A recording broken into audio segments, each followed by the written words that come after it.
Mas o americano, ele é muito rígido com quem viola direitos humanos.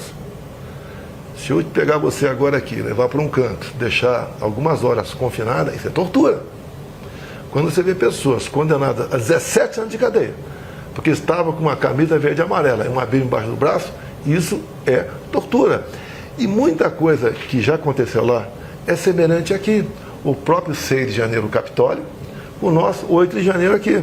Lá no primeiro dia, um dos decretos foi anistiar em torno de 1.500 pessoas. Aqui eu espero que não precise chegar um presidente de direita para fazer isso, que o Congresso resolva esse problema agora. Então, quem viola direitos humanos, eu até perguntaria, né? Houve alguma tentativa armada de mudar o Estado Democrático de Direito no Brasil? Não houve.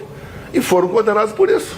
Então, o americano, ele tem um carinho muito especial com as questões humanitárias.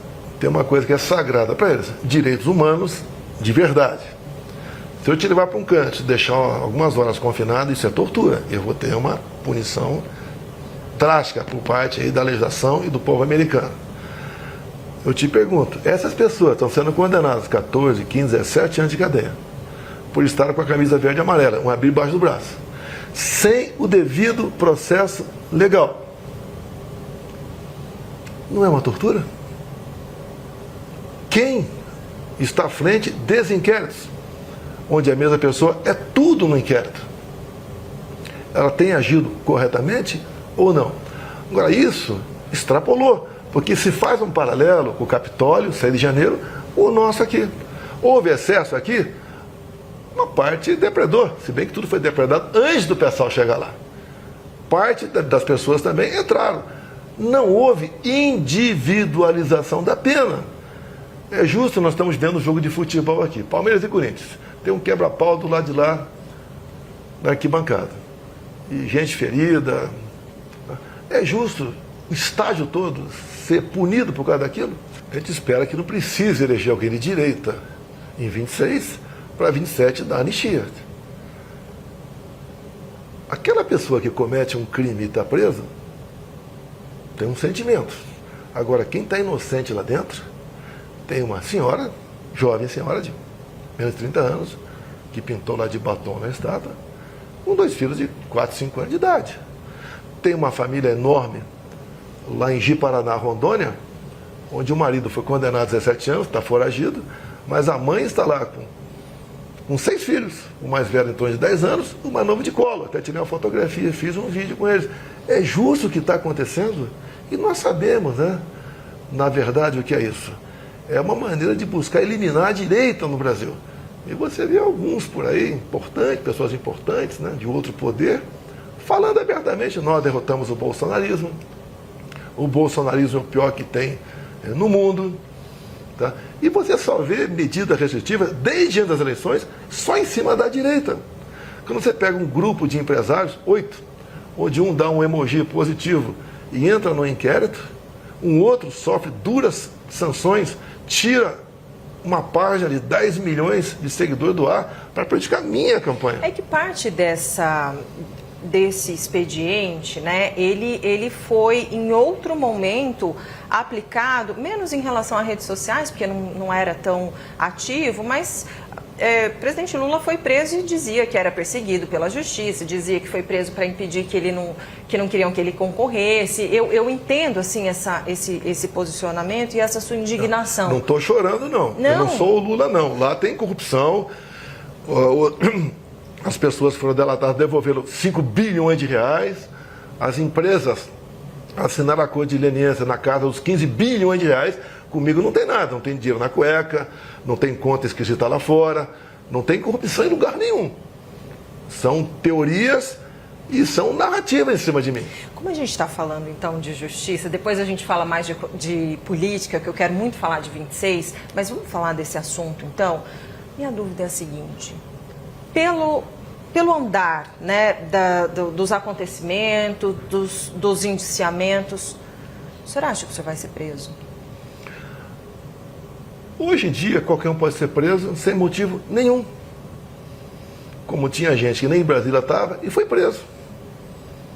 Está na mão de uma pessoa decidir o futuro de qualquer um.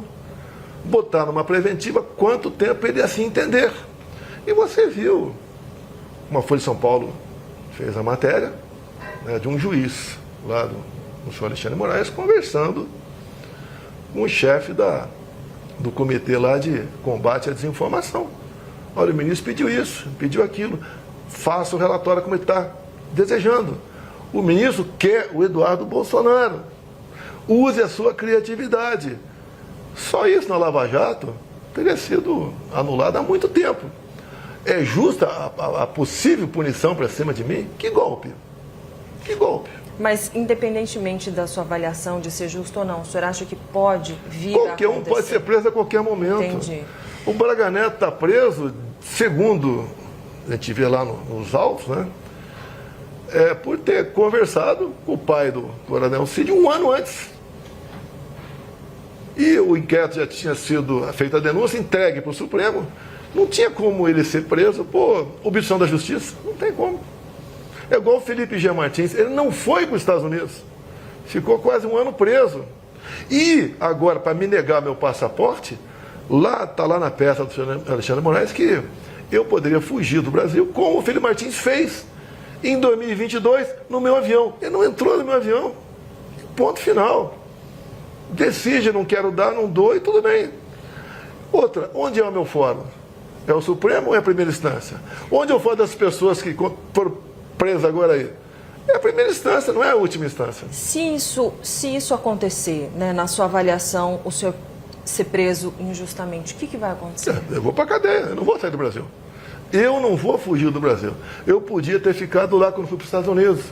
Quando eu fui na pós do Milei, poderia ter ficado. Vim para cá, sabendo de todos os riscos que estão ocorrendo. Lógico, vai ter uma repercussão no mundo todo, que quando você prende um ex-presidente, o pessoal quer saber qual o motivo. Olha, o mundo hoje, grande parte, já sabe o que está acontecendo no Brasil. Mas o senhor acha que poderia acontecer uma comoção social? Não sei, não vou sugerir nada, nem propor, nem achar. Agora, uma tremenda injustiça, como está sendo feita com essas pessoas, bem como com os investigados junto comigo, acusados de tentativa de golpe. Você pode ver.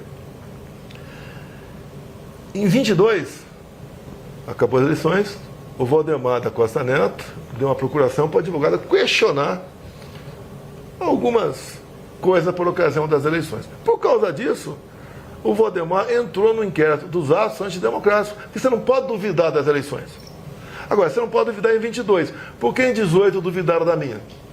Em 18, acabou as eleições, chegou um papel muito bem escrito no TSE, e 2, 3 dias depois das eleições foi aberto o inquérito, instalado o inquérito 1361.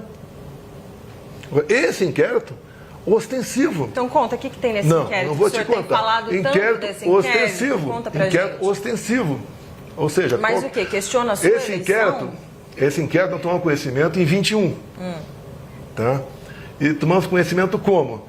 Por ocasião de uma proposta de emenda à Constituição da deputada Bia Kicis, o voto impresso. Alguém levantou esse inquérito por unanimidade. Os parlamentares votaram para ir junto à PF e conseguir esse inquérito. O inquérito chegou. Ostensivo, todo mundo teve acesso. Eu tive acesso. E quando eu mostrei esse inquérito para os embaixadores, no dia seguinte, alguém do TSE classificou esse inquérito como confidencial. Ou seja, nós temos aqui as apurações, tudo é secreto. Meu advogado não tem acesso ainda a tal da minuta de golpe. Não teve acesso ainda à delação que está lá. Ninguém tem acesso. É porque ainda está... Não, mas se ainda está, por que a denúncia? 2 anos conseguiu levantar quem estaria na frente desse terrível golpe, que outro dia um colega de Israel até me disse, né? Que golpe é esse no Brasil que o Mossad não ficou sabendo? Uma piada. Que golpe é esse que me acusam, né? De eu estar lá em Orlando, da Disney, com o Mickey, o Pateta e o Pato Donald, programando um golpe aqui no Brasil. A PF chegou ao ponto de dizer que eu transferi meu dinheiro para os Estados Unidos, mais ou menos 800 mil reais, que eu transformei em dólar, para dar um golpe. Você vai dar um golpe com 800 mil reais? Que seria, pelo amor de Deus, seria para o senhor se manter lá enquanto o golpe estaria se alguém quiser dar um golpe, ele ia para qualquer outro. Que PF mequetrefe é essa, hein? Dos Estados Unidos? É o último país para você fazer um ato como esse. Ainda, só para a gente concluir esses temas, né, de investigação, algo que chamou muito a atenção, e eu queria saber se o senhor teve conhecimento em algum momento, a história dos kids pretos, do plano para matar Lula, Alexandre de Moraes e Geraldo Alckmin. Olha, quem porventura escreveu isso aí se responsabilize. Então, o que eu vi na imprensa, isso está na conta do general Mário, né? E lá, pelo que fiquei sabendo, não está o nome desses 3 lá. Dá a entender que seriam eles. Mas o senhor ficou decepcionado? É lógico, ninguém quer. De... Isso para mim é uma bravata. Uma bravata. Você vai sequestrar e envenenar? Vou te sequestrar e botar um comprimidinho na tua boca? E acontece, pelo amor de Deus. Acontece. Pelo amor Já de aconteceu. Deus. Os caras vivem com N seguranças. Sim, mas Crime impossível. Essa discussão, assim, essa cogitação, né? O senhor fala que sempre jogou nas 4 linhas, etc. Esse tipo de discussão é um pensamento, falar isso, tudo bem, poderia não concretizar, mas te decepciona, porque o senhor Não pode pessoas com uma certa idade, com a experiência que tem, escrever só umas besteiras dessas. Não tem sem cabimento. Não tem cabimento. Eu acho que de imediato nós aqui vamos conseguir a liberdade de expressão de verdade. O Trump mesmo diz. De que maneira isso mas pode as Big Techs não vão ter mais chegadores. Tá? Vão ser notas da comunidade. Aqui mesmo, tá? Que aconteceu com o X, até durante as minhas eleições. O TSE determinava que essas Big Techs aí cancelassem, né? Desmonetizassem páginas, derrubassem as páginas. Isso não vai acontecer mais. Até essa própria reunião ontem aqui na AGU. Da AGU, os caras não foram, pô. Você está ignorando, pô. Tá ignorando. A gente vai fazer o quê? Vai fazer o que fizeram com o X, 30 dias afastado? Vamos fazer com essas plataformas todas? Tirar o WhatsApp Como é que fica o Brasil? Como é que fica o Brasil? Tá, vamos voltar a idade da pedra? Vai ser sinal de fumaça, tambor? Se bem que isso é o interesse, me entendeu? O atual governo aqui está aí. Mas o senhor também o senhor continua sendo uma pessoa que defende muito a soberania do Brasil, né? O senhor como patriota defende muito a soberania do Brasil. Também, a gente tem leis aqui, não é? Tem lei para vocês. Para quem está lá em cima não tem lei não, faz o que bem entende. A questão da legislação, eles não respeitam, nós temos que respeitá-los também. Quando o Brasil, via Lula, por exemplo, não reconhece o Hamas como um grupo terrorista, que podemos pensar disso? Quando o Lula reconhece o argumento do Lula legitimidade, é porque a ONU não reconhece. nas eleições venezuelanas, você quer que o pessoal de lá pense o que de nós aqui? O Brasil já perdeu a confiança do mundo. Tá? Esse é um grande problema para todos nós. Tem muita gente falando assim, olha, com a eleição de Trump, ele vai poder pressionar de alguma maneira para que algumas coisas como essa, né, que o senhor disse, da liberdade de expressão, ou, né, de uma liberdade maior das Big Techs poderem agir diferentemente da nossa legislação. Gostaria de entender, assim, de que maneira o senhor acha que realmente pode inspirar, ou ele próprio, de alguma maneira influenciar a política ou alguma medida por aqui?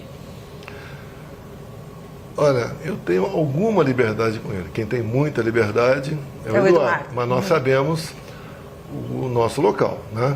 Nosso lugar. Ele, praticamente sem decreto, eu achei, a maioria que interessava, alguns interessavam para nós, achei excepcionais. Tem a ver, vai ter reflexo na economia aqui no Brasil. Não há dúvida no tocante a isso aí. Eu jamais vou pedir sanções contra o meu país. Mas, se o governo aqui não mudar, se aqui o lawfare não deixar de existir, vai ter problema aqui dentro. Pode ter certeza disso. Uma coisa eu digo, se eu tivesse movimentado tropas, generais, não sei o quê, ou a tentativa de golpe. Agora, um ou outro escreveu um negócio lá. Comigo você não viu nada. Você não viu eu aí com um cabo de soldado na rua aí falando qualquer coisa. Me rotular de golpista, quer me botar 30 anos na cadeia, vai ter pressão de fora. Aqui pode ter retaliação. Aqui é lógico que vai ter retaliação. Aqui, retaliação em que sentido? Porque olha só, eu não vou dar palpite como o governo americano deve agir ou não. Tá? Quando você perde um mandato, muita gente vira as costas ou simplesmente se afasta de você. Chefe de Estado não é muito diferente. Alguns chefes de Estado pelo mundo eu mantive relacionamento, como por exemplo o Trump, entre Quando outros. ele saiu, o senhor continuou presidente, Eu fui o último chefe de Estado a reconhecer a vitória do Biden. Tem um significado para eles. Ele convidou, acho que 5 ou 6 chefes de Estado. Eu não era nada, eu sou ex. Né? Me convidou, juntamente com a esposa. Lamentavelmente eu não pude ir. fiquei muito triste, queria acompanhar minha esposa, que só retorna no sábado, que amanhã tem uma marcha lá contra o aborto nos Estados Unidos. Ele sabe disso. Alguns do primeiro escalão dele, né, se manifestaram contra isso aí. É uma ação do governo brasileiro, porque tem influência dentro do Supremo, tem, tá certo? Que foi uma negativa para um convite no chefe de Estado. Que eu acho até que a repercussão seria menor com a minha ida do que com a minha ausência. A minha esposa, dada a maneira de se comportar, ninguém pode negar o trabalho que ela fez enquanto primeira-dama aqui no Brasil, né? E também seu comportamento, não mandou ninguém para aquele lugar. Sempre, né? Ela teve repercussão lá. Conversou com algumas pessoas, que não é o caso aqui, mas todo mundo viu, e muitos ficaram sentidos do que aconteceu. Eu não estou condenando nada. O Lula conseguiu em 2018, após uma condenação em segunda instância, tá, ir para a África, com 2 painéis. Um painel era Unidos para erradicarmos a fome na África até 2025. Vai acabar com a fome da África esse ano. E o outro é Juntos, combatendo de frente a corrupção. O cara condenado em segunda instância foi para a Etiópia, que acabou não indo por outro motivo. Mas o Supremo deu liberdade para ele. Como ele andou pelo mundo também, condenado em primeira instância, sem problema nenhum. Por que essa perseguição em cima de mim? Qual foi o meu ato que eu transgredi alguma coisa? Me responda, qual foi o ato? Você não acha? Aí tentou dar um golpe. Mesmo que tivesse tentado, o que é tentar dar um golpe? Mas é que tentar já é o crime, né? Por isso que... Ou tentar, vai, qual soldado saiu do quartel? Me aponta um. Bom, ainda falando... Do meu lado teve o próprio Zé Múcio, que houve tentativa de golpe. O Nelson Jobim, ex-ministro da Defesa, também falou que não houve, depois ele voltou atrás. O próprio Temer falou a mesma coisa. Aldo Rebelo falou a mesma coisa. Pô, golpe só na cabeça de uma pessoa deixa não é nada. Só te fazer uma provocação. O seu atual advogado, Celso Villardi, chegou a falar que tinha sido golpe e agora diz que não, né? Mas ele falou, e eu ouvi a entrevista dele, né, com matéria que tinha na imprensa. Você não quer esperar uma imprensa isenta comigo. Entendi. Quando ele falou, quando eu tive acesso aos autos, pensei de maneira diferente e falou outras coisas que é privativo do advogado, né? Certo. Sobre nulidades, tá certo? Inconsistências. Sim, isso inclusive vai ser uma linha, quer dizer, vai continuar sendo uma linha de atuação, né? A questão das nulidades, enfim, que qualquer pessoa, se tiver nulidade, de fato, né, tem que apontar. Agora, falando de política, continuando a gente falando de política, quero falar sobre o cenário de 2026. Minha pergunta é, eu sei que o senhor não vai desistir de lutar até o último momento para se tornar elegível novamente e poder ser candidato à presidência. Isso é algo que o senhor sempre, né, deixa muito claro. Falando sinceramente, que eu sei que o senhor é um homem muito franco, o senhor acha mesmo que dá para até 2026, devido à conjuntura, o senhor voltar a ser elegível? Se eu não for candidato, por uma perseguição de um ministro, que diz que eu abusei do poder político ao me reunir com embaixadores. E a segunda, elegibilidade. Abuso de poder econômico. Quando acabou o 7 de setembro, deixei minha faixa lá no palanque e fui num carro de som, que era do Silas Malafaia, e falei para quase 1 milhão de pessoas. Não gastei um centavo naquilo. Não usei estrutura do 7 de setembro para falar com o povo que estava ali fora. Isso daí é uma negação à democracia. Quem deve escolher o seu representante é o povo, e não um ministro do TSE. Então, sem a minha presença, é uma eleição parecida com a da Venezuela, onde a Maria Corina e o Capriles foram tornados inelegíveis por 15 anos com a acusação: atos antidemocráticos. Quais foram os atos antidemocráticos? Ocupar o carro de som e criticar o Maduro. E o Maduro, e lá, você só conseguiu descobrir, né, que houve fraude porque o Maduro aceitou há 2 anos, num acordo lá com os Estados Unidos e com a oposição, de ter um voto impresso. E ele riu, né, aceitou o voto impresso e afastou 2 pessoas por inelegibilidade. Já na Nicarágua, é um pouco mais sincero, lá o Ortega. Ele não afasta, nem torna inelegível. Os 7 opositores estão na cadeia. Vamos fazer eleições sem oposição aqui no Brasil? Que sem eu na direita, hoje em dia, não é oposição. Por quê? Eu evito falar nomes, tá certo? Mas eu entendo que é um direito meu disputar a eleição. Eu fui caçado, perseguido o tempo todo. E o último ato dentro da justiça eleitoral foram as inelegibilidades. Mas por que o senhor acha que sem o senhor... Não, sem o senhor entendi. Não seria democrático. Mas por que sem o senhor não tem oposição? O senhor não acha que outras lideranças da direita ou figuras da direita também podem representar a oposição? Cita os nomes. O senhor quer que cite? Vai citando. Tá, vamos lá. Tarcísio de Freitas. Representaria a direita? É um excelente gestor, ninguém nega isso aí. Você tem que conversar com o povo, né? O que acha dele. Se ele está maduro para representar a direita ou não. Ronaldo Caiado. É um estado com pequena densidade eleitoral. Ele é muito bem avaliado lá, mas não sai de lá. Qualquer saída fora dele, né? Não tem aceitação, não tem nome. Romeu Zema. Bom administrador também, mas, no meu entender, conhecido mais em Minas Gerais ainda. Se você escolhe o estado do Nordeste, quiser ir comigo lá, você escolhe, a gente vai, você vê como o povo me trata. Pablo Marçal. Eu evito conversar sobre esse cara aí. Por quê? O cara está fora do Pará, não conversa com esse cara. Não. As medidas dele, eu não gosto do Boulos, mas aquele negócio do atestado falso, essa fake dele agora de conversar com o Trump e tinha sido um tempo atrás. Então você tem que ter autenticidade, transmitir realmente confiança na população. Então eu não vou discutir o Paulo Marçal, deixa ele para lá. Eu acolhi um tempo atrás, conversei com ele, ele saiu daqui eu conversei fora com ele. Chegou na Câmara, mostrou a medalha que tinha dado a medalha para ele, que eu estivesse apoiando ele para a Prefeitura de São Paulo. Não dá para conversar com uma pessoa que conversa contigo aqui, lá fora fala outro completamente diferente, né? Tem um baita no potencial, mas ele tem que se controlar. Não está confiável. Depende, pergunta para o povão aí. Gustavo Lima. Conversei com ele um tempo atrás, no dia seguinte, ele viria ao Senado, no dia seguinte apareceu a candidatura dele para a presidência. Eu tirei o pé. Você precisa, né? Ele tem idade e tem popularidade. Tá? Do resto a gente não conhece, eu não conheço o resto dele.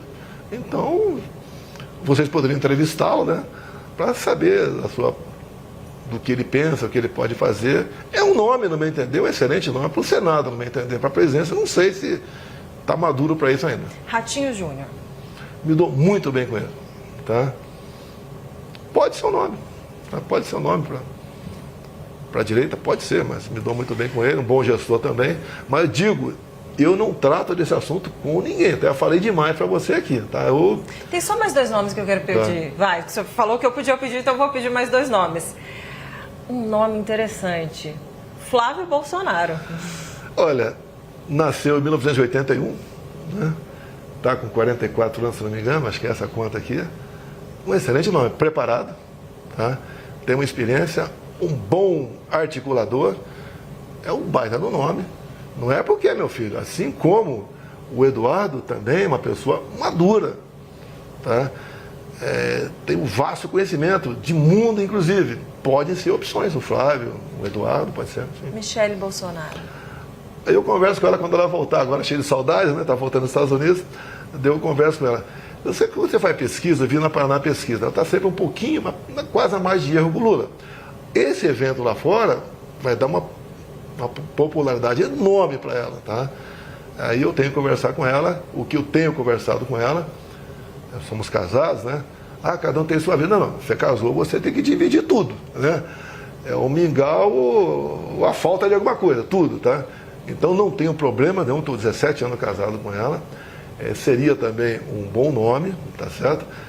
Com chance de chegar. Obviamente, ela me colocando como ministro-chefe da Casa Civil, pode ser. O senhor seria ministro da Casa Civil? Dela seria qualquer coisa, que ela mandasse ser, eu seria. Interessante. Bom, vamos lá.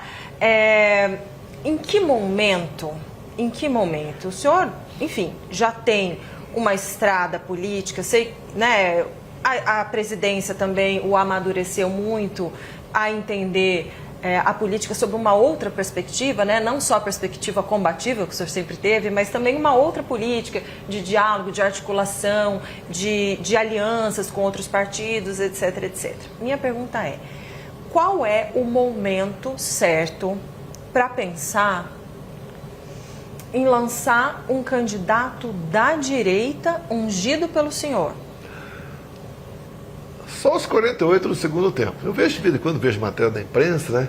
Podia estar articulando, eu estou impedindo. Olha, eu não estou impedindo ninguém. Quem quiser se lançar candidato, fique à vontade. Eu digo uma coisa, se o João quer vir candidato, tá? Imagine se tornar inelegível assim como eu fui. Injustiça. Eu não tenho crime. Eu peguei o Brasil, o Temer deu uma arrumadinha no Brasil e nós resolvemos a economia mesmo com a pandemia, mesmo com a guerra. Fizemos coisa demais. Até o Bolsa Família, que era de 190, passou para 600. Levamos água para o Nordeste. Você, em 2010, levava 100 dias para abrir uma empresa. Comigo, menos de 24 horas. Nós criamos o PIX, deu-se clima toda, foi no meu governo o PIX, depois do auxílio emergencial. Você não viu o caos do nosso governo, apesar da política do fica em casa, a economia te vê depois. Foi um bom governo ou foi? Você nunca viu um time de ministros como o meu. Deixa eu te perguntar. Bom, mas aí o senhor tem muito esse ponto, né? Só que na eleição passada o povo escolheu o Lula, né? Ou não? Olha, eu ando pelo Brasil, o povo me ama. Nem durante a campanha não arrastava ninguém por aí. Houve uma campanha enorme contra mim.